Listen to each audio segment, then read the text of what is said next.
Hello दोस्तों, नमस्कार। आइए, आपको अपना यूट्यूब चैनल में स्वागत है। ये क्लास 8 का तीसरा चैप्टर कृषि है। इससे पहले क्लास 6 का और क्लास 7 का कंप्लीट हो चुका है ज्योग्राफी का। ये ज्योग्राफी क्लास 8 का तीसरा चैप्टर है। इससे पहले इसका पहला और दूसरा चैप्टर भी कंप्लीट हो चुका है। आइए हम लोग आज बात करते हैं। चैप्टर का नाम क्या है? कृषि। हम लोग आज कृषि के बारे में अध्ययन करेंगे लाइन बाय लाइन। आइए देखते हैं।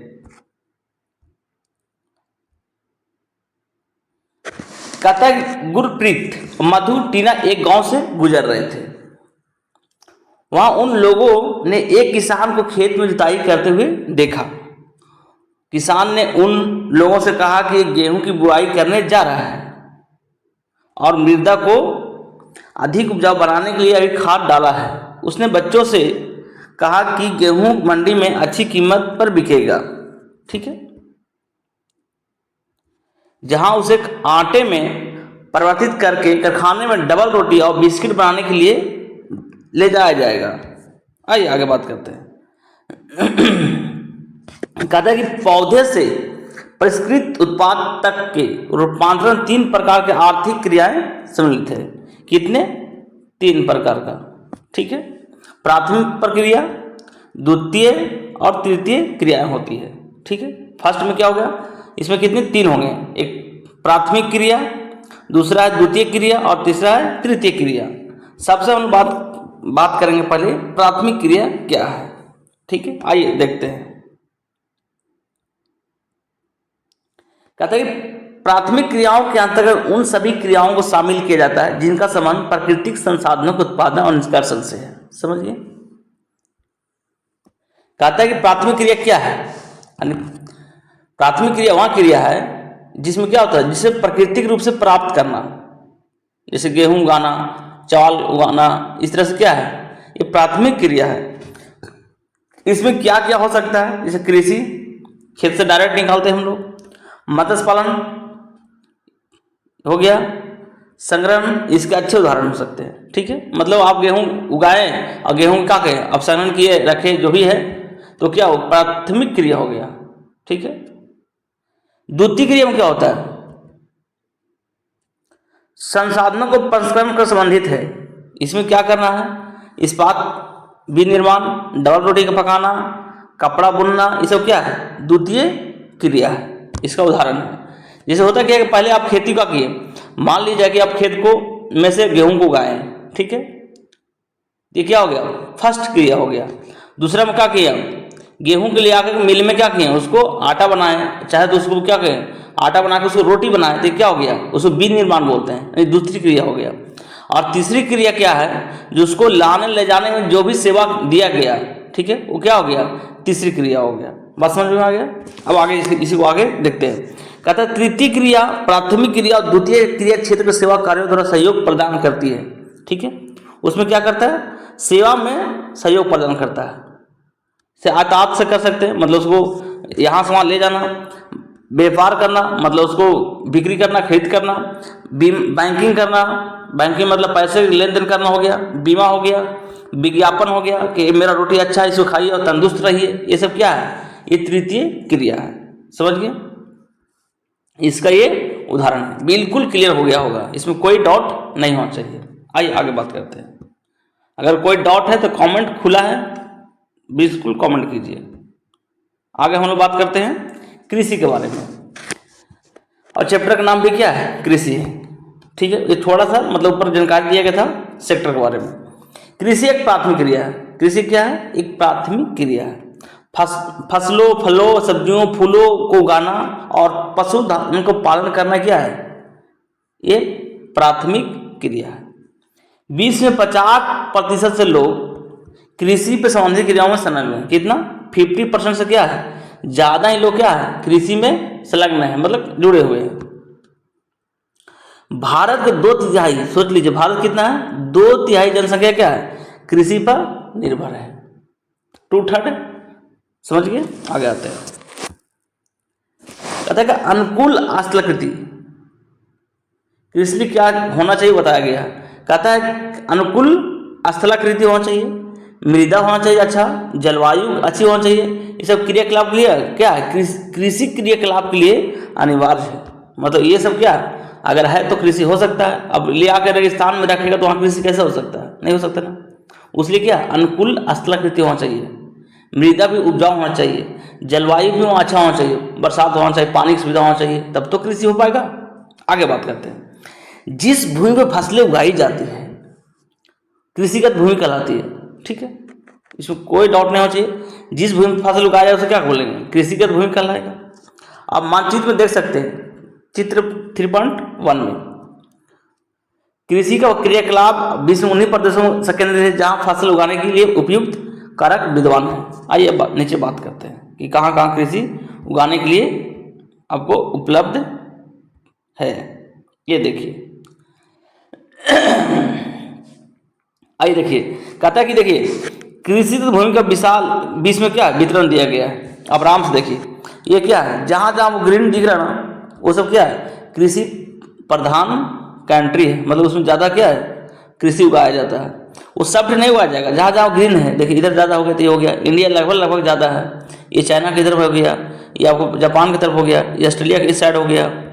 ठीक है, ये देखिए कॉर्नर पे, ये देखिए यहाँ ये आपको ये उत्तरी अमेरिका के बीच में हो गया। ये सब क्या है, कृषि उत्पादन का विशेष जगह है। अब आगे देखते हैं कि आप जानते हैं, बहुत इंपॉर्टेंट है क्वेश्चन, हमेशा एग्जाम में क्या करता है, पूछते रहता है। सबसे पहले क्या है, एग्री, शेरी, पीसी, वीटी और हॉर्टी, और कल्चर मतलब क्या होता है, उगाना। ठीक है, अब यहाँ देखते हैं, एग्रीकल्चर मतलब कृषि, मतलब मृदा को जुताई करना, फसलों को उगाना, और पशुपालन का विज्ञान और कला को किसे क्या कहते हैं, एग्रीकल्चर कहते हैं। और हम लोग बोलचाल से खेती भी कहते हैं कि हम लोग खेती करते हैं भाई, बहुत अच्छी बात है। आगे आइए, उसके बाद है सेरीकल्चर, इसमें क्या कहते हैं, रेशम उत्पादन, रेशम कीट होता है ना, उसको उत्पादन करना क्या होता है, ये सेरीकल्चर होता है। बात समझ गए, नो डाउट। पीसीकल्चर, पीसीकल्चर में क्या था, मत्स्य पालन, मत्स्य पालन भी किया जाता है। ठीक है, जिसमें तालाब में पोखर में क्या करते हैं हम लोग, मछलियों का पालन करते हैं। बीटीकल्चर, खेती किसका करना, अंगूर का खेती करना। बीटीकल्चर क्या है, अंगूरों को खेती करना। हॉर्टिकल्चर में क्या होता है, उद्यान कृषि, जिसमें क्या होगा, सब्जियों, फूलों और फलों का उगाना। ठीक है, कोई डाउट नहीं होना चाहिए। आगे आते हैं,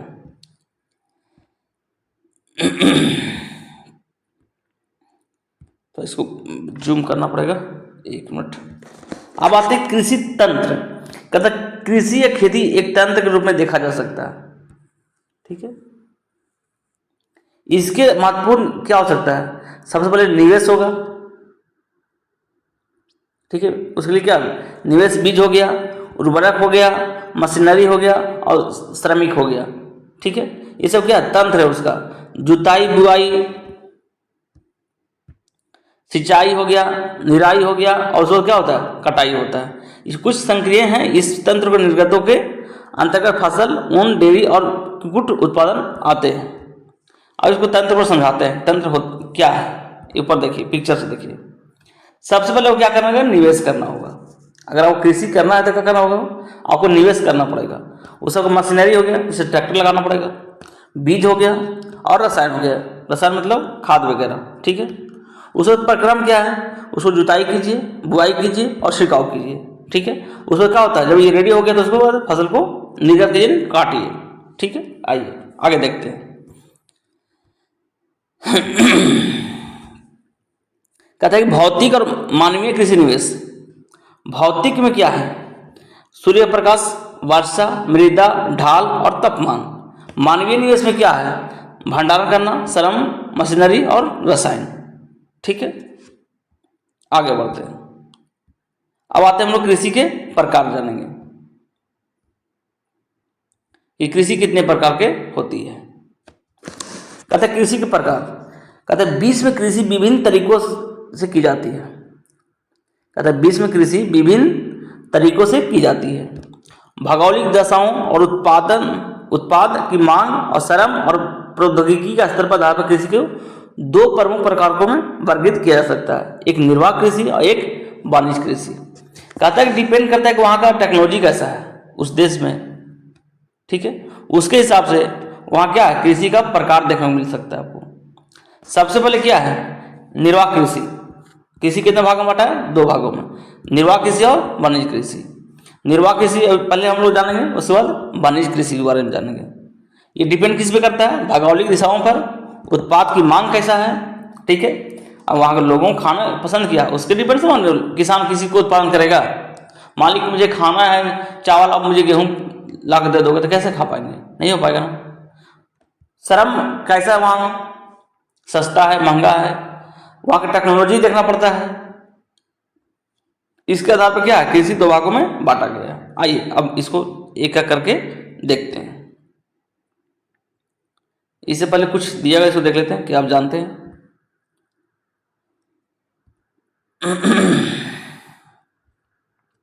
कहते हैं रोचक तथ्य जैविक कृषि।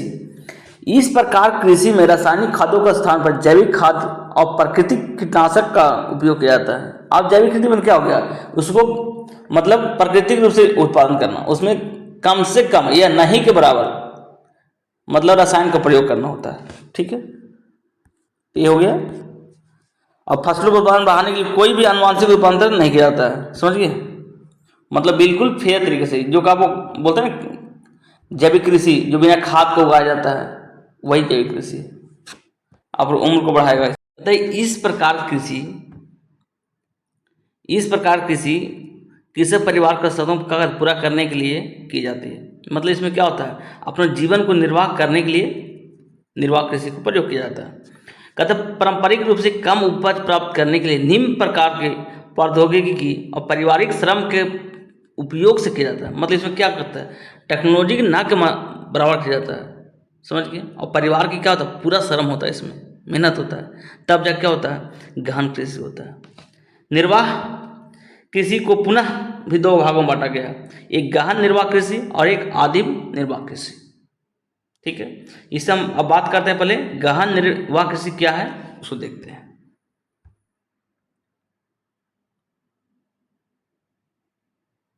आइए, कहता है गहन निर्वाह कृषि एक छोटे भूखंड पे साधारण औजारों और अधिक श्रम से क्या किया जाता है, बिल्कुल हल कुदाल के माध्यम से किया जाता है।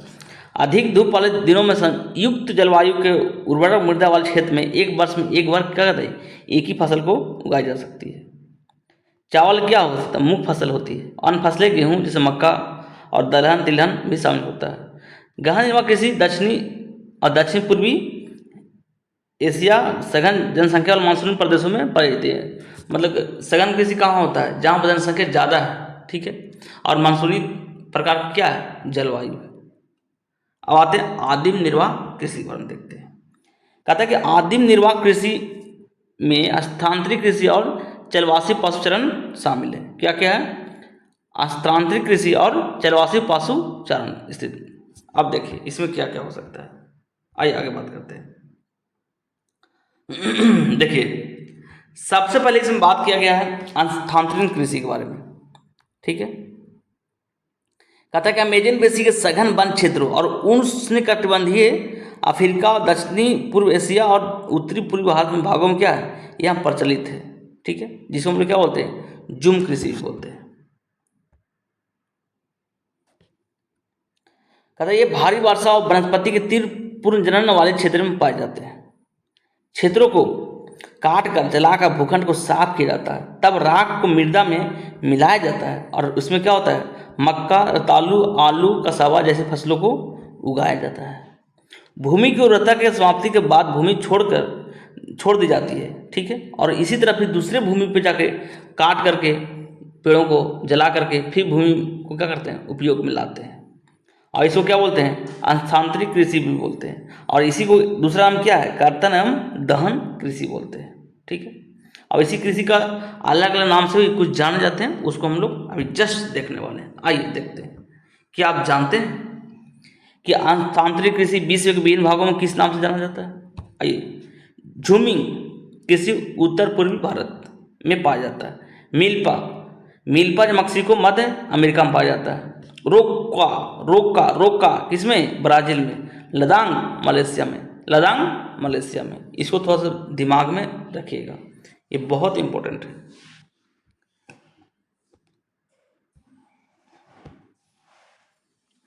अब आते हैं, हम लोग पढ़ते हैं जलवासी पशुचरण कृषि के बारे में। कहते हैं जलवासी पशुचरण क्या है कि सहारा के 8 शुष्क प्रदेशों में, मध्य एशिया और भारत के कुछ भागों में जैसे राजस्थान और जम्मू कश्मीर में प्रचलित है। इस प्रकार कृषि में पशुचरक अपने पशुओं के साथ चारे और पानी के लिए एक स्थान से दूसरे स्थान क्या होते हैं, घूमते रहते हैं। ठीक है, इस प्रकार की गतिविधियों को जलवायविक बाधाओं और भूभाग की प्रतिक्रिया स्वरूप उत्पन्न होती है। पशुचरक मुख्यतः भेड़, ऊंट, मवेशी, याक, बकरियां पालते हैं। ठीक है, ये पशुचरकों और इनके परिवार के लिए क्या मिलता है, इससे दूध मिल जाता है, मांस मिल जाता है, ऊन मिलता है, खाल मिलता है और अन्य भी उत्पाद मिल जाते हैं। ये हो गया आपको जीवन निर्वाह कृषि के बारे में। अब आगे आते हैं हम लोग वाणिज्य कृषि के बारे में पढ़ते हैं। ठीक है, ये देखिए इधर ऊंट का वो क्या है, चराते हुए दिखेगा आपको। अब जो हम लोग अध्ययन करने जा रहे हैं वो है वाणिज्य कृषि, लैंड माफिया के बारे में। कहता है कि वाणिज्य कृषि में फसल उत्पादन पशुपालन बाजार में विक्रय हेतु किया जाता है। समझिए, इसका मेन मकसद क्या है कि अधिक से अधिक उत्पादन करें और मार्केट में क्या करें, उतारें, बेचें। इसमें विस्तृत कृषि क्षेत्र और अधिक पूंजी का उपयोग किया जाता है। मतलब इसमें क्या है, पूंजी भी अधिक चाहिए और एरिया भी बड़ा होना चाहिए। अधिकांश कार्य मशीनों द्वारा किया जाता है। ठीक है, मानव कम, मशीन ज़्यादा करता है। इसमें वाणिज्य कृषि में वाणिज्य अपना कृषि और मिश्रित कृषि और रोपण कृषि में बांटा गया। देखिए इसमें भी क्या होगा, 3 भाग दिया। एक थे वाणिज्य अनाज कृषि, दूसरा है मिश्रित कृषि और तीसरा क्या है, रोपण कृषि है। जो चैप्टर क्या लिखा हुआ है, ये चित्र आपको 3.5 में आप देख सकते हैं। 3.5 कहाँ चाहिए, गन्ना का रोपण कृषि दिया गया है, ये देखिए। आइए अब आगे बात करते हैं। कहता है कि वाणिज्य अनाज कृषि में क्या होता है, आप देख लीजिए। इसमें क्या होता है कि वाणिज्य उद्देश्य से उगाई जाती है, यानी बेचने के व्यू से उगाई जाती है। इसमें गेहूं हो सकता है, मक्का होता है, समान रूप से उगाया जाता है। उत्तर अमेरिका, यूरोप, एशिया, शीतोष्ण घास का मैदान वाणिज्य अनाज के लिए क्या है, प्रमुख क्षेत्र है। ये क्षेत्र सैकड़ों हेक्टेयर बड़े फार्मों में विरल आबादी वाला क्षेत्र है। ठीक है, अत्यधिक ठंड वर्धन काल को बाधित करती है। केवल यहाँ एक फसल उगाई जाती है, क्योंकि ठंड अगर ज़्यादा है तो क्या होगा, फसल अब ज़्यादा उगा नहीं पाएगा। ठीक है, उसको क्या होता है, फसल को पाला मारता है। आप अपने, अगर आप किसान हैं या आप जानते होंगे थोड़ी बहुत इसके बारे में भी। मिश्रित कृषि क्या है, इसको देखते हैं। कहता है इसमें भोजन और चारे दोनों के लिए प्रयोग करते हैं। इसमें कहाँ कहाँ, यूरोप, पूर्वी संयुक्त अमेरिका, अर्जेंटीना, दक्षिण पूर्वी ऑस्ट्रेलिया और न्यूजीलैंड और दक्षिण अफ्रीका में प्रचलित है। ठीक है, मिश्रित कृषि, आप एरिया भी थोड़ा सा याद रखिएगा। आगे आइए, अब हम लोग बात करने वाले हैं रोपण कृषि के बारे में।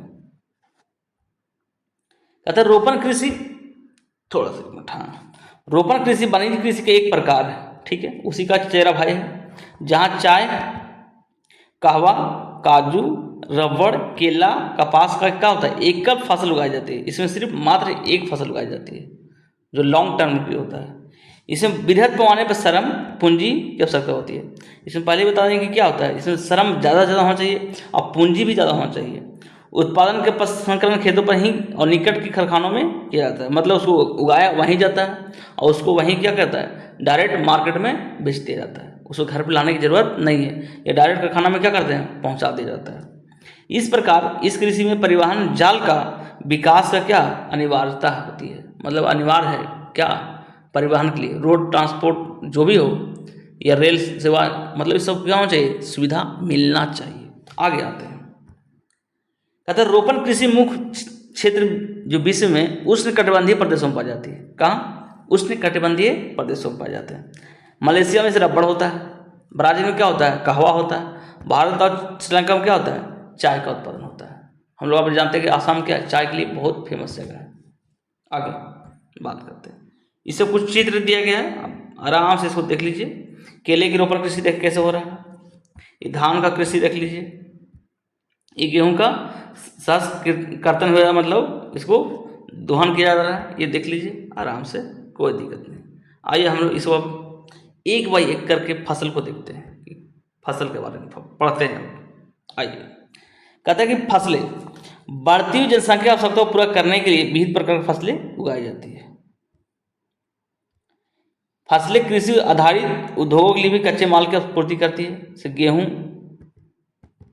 चावल, मक्का, बाजरा मुख्य खाद्य फसलें हैं। जूट, कपास रेशेदार फसलें भी होते हैं। चाय या कहवा क्या मुख्य पेय फसल है। आइए अब एक एक करके फसल के बारे में देखते हैं। सबसे बड़ा क्या यहाँ दिया गया है, चावल। पहले हम लोग चावल को देखते हैं।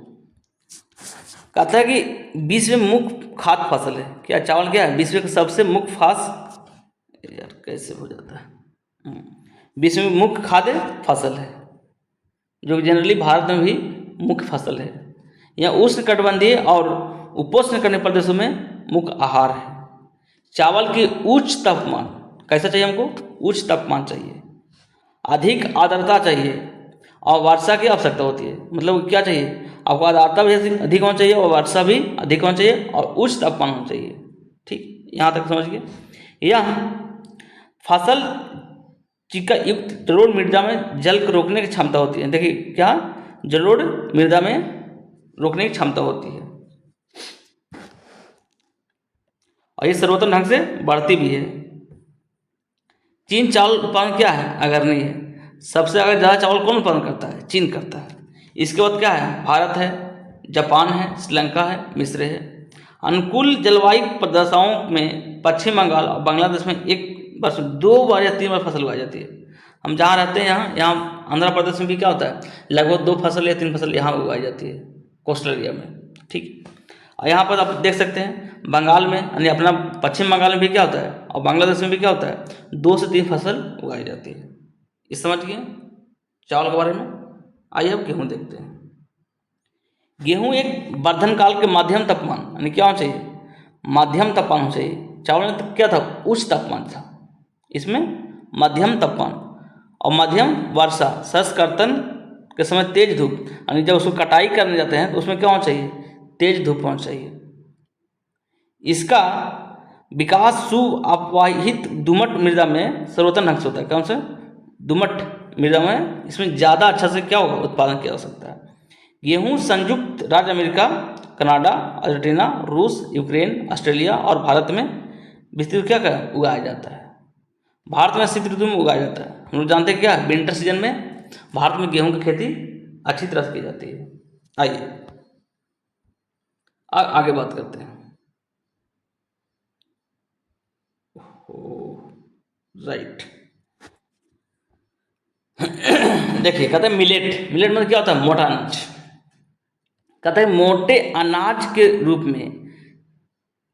में भी जाने जाती है। मतलब मिलेट क्या कहते हैं, मोटा अनाज बोलते हैं। ठीक है, ये कम उपजाऊ और बलुई मृदा में उगाई जाती है। कम उपजाऊ और बलुई मृदा में उगाई जाती है। ऐसी फसल जिसे कम वर्षा, उच्च मध्यम तापमान और पर्याप्त सूर्य का प्रकाश की आवश्यकता होती है। ज्वार, बाजरा और रागी भारत की उगाया जाने वाला फसल है। देखिए अगर मोटा अनाज में बात करते हैं भारत में क्या उगाता है, ज्वार उगता है, बाजरा, रागी उगाए जाते हैं। थोड़ा सा जूम करने में टाइम लगेगा, कोई बात नहीं। नाइजीरिया, चीन और नाइजर इसके अन्य उत्पादक भी हैं। आगे आते हैं। अब हम लोग बात करने वाले हैं मक्का के बारे में। ये देखिए मक्का, रंग बिरंग का मक्का। मक्का को क्या बोलते हैं, कॉर्न बोला जाता है। इंग्लिश मीडियम वाले भैया सब कॉर्न ही बोलते हैं, हम लोग मक्का बोलते हैं भाई। चलो ठीक है, हम लोग सीबीएसई वाला नहीं है भाई। मक्का, इसके लिए मध्यम तापमान, कैसा चाहिए इसको, मध्यम तापमान और मध्यम वर्षा, अधिक धूप की आवश्यकता होती है। इसे सुअपवाहित उपजाऊ मृदा की आवश्यकता होती है। मक्का उत्तर अमेरिका, ब्राजील, चीन, रूस, कनाडा, भारत और मैक्सिको में उगाई जाती है। बिल्कुल समझ गए। ये मक्के का कृषि देख सकते हैं, इधर किया जा रहा है। अब बात करते हैं कपास।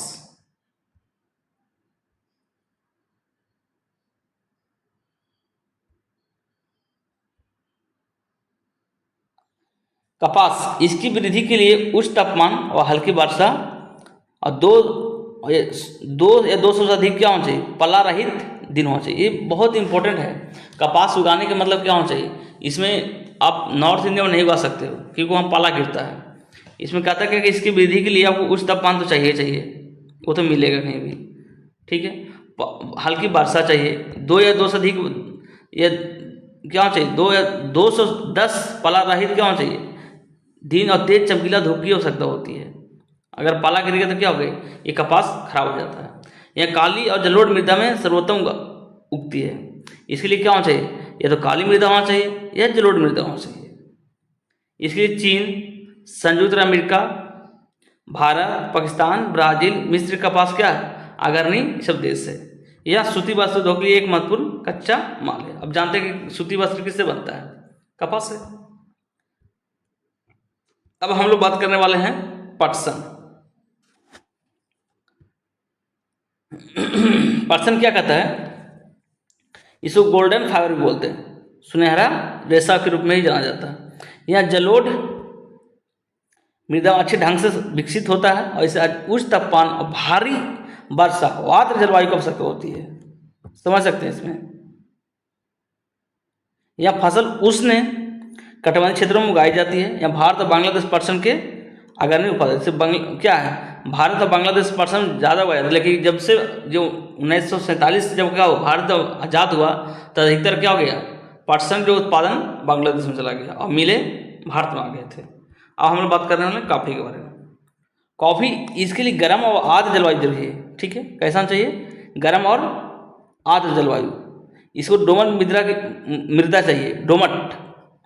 इस फसल के वृद्धि के लिए पर्वतीय ढाल की अधिक मात्रा उपयुक्त होता है। मतलब कि जितना अगर पर्वतीय ढाल होगा उससे क्या होगा, कॉफ़ी उतना अच्छा होगी। ब्राज़ील कॉफ़ी का क्या है, सबसे ज़्यादा उत्पादन करने वाला देश है। इसके बाद क्या है, कोलंबिया और भारत है। ये कॉफ़ी का कृषि ऐसे किया जाता है, आप देख सकते हैं। ये क्या है, रोचक तत्व क्यों दिया गया, अब इसको आराम से पढ़ लीजिएगा। आगे देखते हैं चाय को हम देखते हैं। चाय कहते हैं, चाय बागानों में उगाए जाने वाली एक पेय फसल है। कैसा, ये पेय फसल है। इसकी कोमल पत्तियों की वृद्धि के लिए ठंडी जलवायु होती है। कैसा होना चाहिए, ठंडी जलवायु। वर्ष भर संवितरित उच्च वर्षा की आवश्यकता होती है, मतलब वर्षा सब दिन उसको चाहिए, एक दिन नहीं, सब दिन। इसके लिए सुप्रवाहित दुमट मृदा होना चाहिए। कैसा होना चाहिए, दुमट मृदा होना चाहिए और मंद ढाल होता है, इसीलिए बोलते हैं ये अधिकतर कहाँ होता है, पहाड़ी इलाका माना जाता है इसका। पत्तियों को चुनने के लिए अधिक संख्या में क्या होना चाहिए, श्रमिक होना चाहिए। आइए आगे बात करते हैं, कृषि का विकास पढ़ते हैं हम लोग।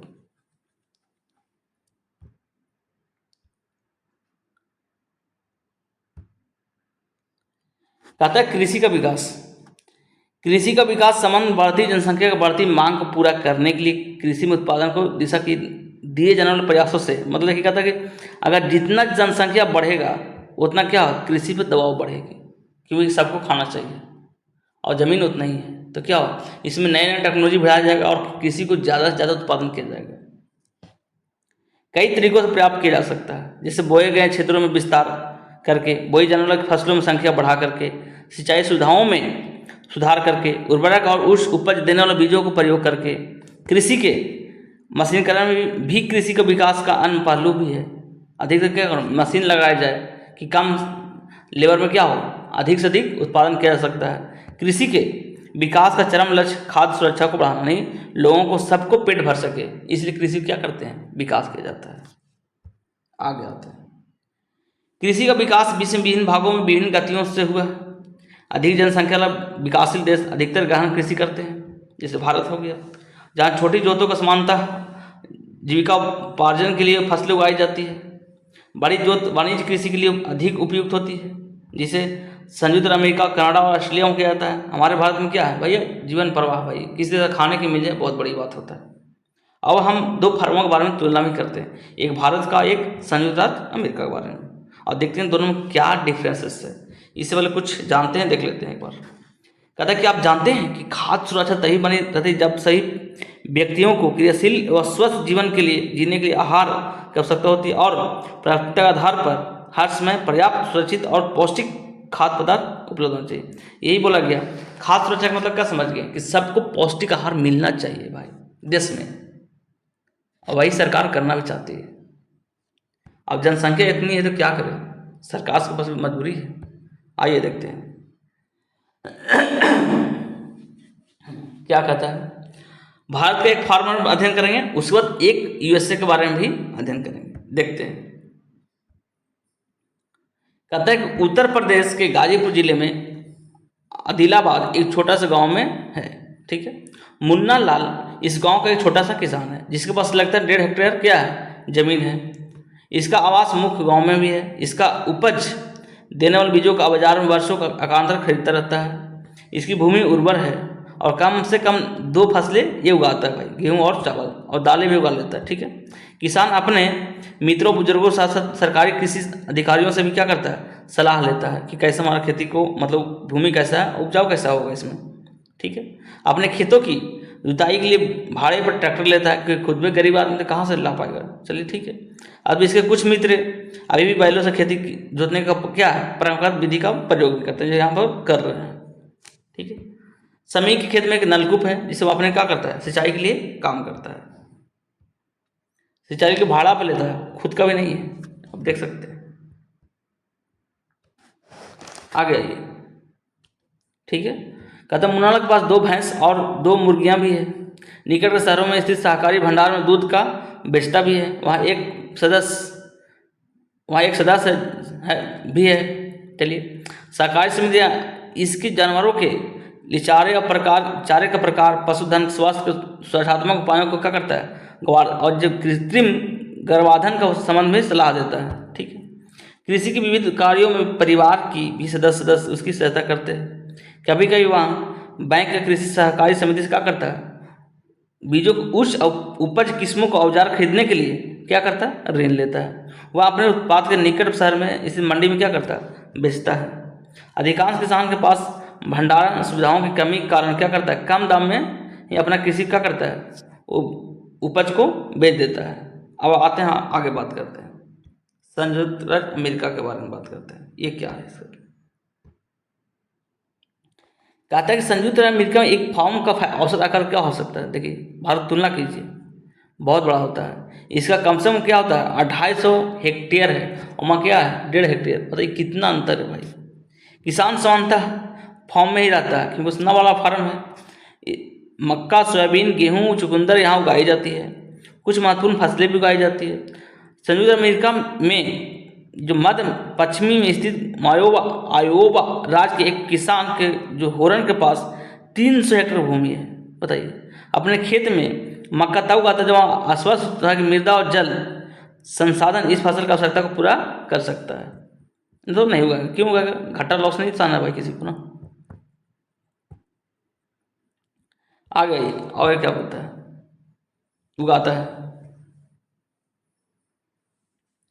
फिर कहता है कि फसल को नुकसान पहुंचाने वाले प्रकों को नियंत्रण के लिए पर्याप्त उपाय किए जाते हैं। समय समय पर मृदा को नमूनों को जांच करने के लिए मृदा परीक्षण का प्रयोगशाला में भेजा जाता है कि भाई देखिए मेरा पोषक तत्व है या नहीं है, ये इसमें मक्का उग सकता है कि नहीं उग सकता है। ये परिणाम जो होरन के वैज्ञानिकों उर्वरक कार्यक्रम की योजना बनाते हुए मदद करते हैं। इसका कंप्यूटर उपग्रह से जुड़ा हुआ है। देखिए कितना हाई टेक्नोलॉजी है भाई, सारा देख लिया था वहीं से बैठे बैठे कि हाँ इसका खेत कैसा है, जो उसे खेत की अत्यर्थ तस्वीर देता है, ठीक है, कि फसल कैसा है। या रासायनिक उर्वरक और कीटनाशकों का आवश्यकता अनुसार प्रयोग में उसकी मदद करता है, और ट्रैक्टर को बीज बोने के लिए मशीन को प्रयोग करता है, ठीक है। उसमें थ्रेशर का प्रयोग करता है, हार्वेस्टर का प्रयोग करता है। मतलब हर एक तरह के से क्या है, टेक्नोलॉजी है। अनाज स्वचालित अन्न भंडार में संचित किए जाते हैं और बाजार में उपकरणों में भेज जाते हैं। और संयुक्त अमेरिका में एक किसान व्यवसायी की तरह काम करता है, ना कि यहाँ जीवन निर्वाह की तरह काम करता है। जैसे भारत में क्या है, जीवन निर्वाह हो चल रहा है बस, ठीक है। तो आज का टॉपिक यहीं समाप्त होता है। वीडियो को जितना हो सके लाइक कीजिए, शेयर कीजिए, चैनल को सब्सक्राइब कीजिए और सहयोग कीजिए, ठीक है। इसी तरह से आपको एनसीईआरटी का क्लासेस हम लेकर आते रहेंगे, छोड़ेंगे कभी नहीं, ठीक है। जय हिंद दोस्तों, आज यहीं तक।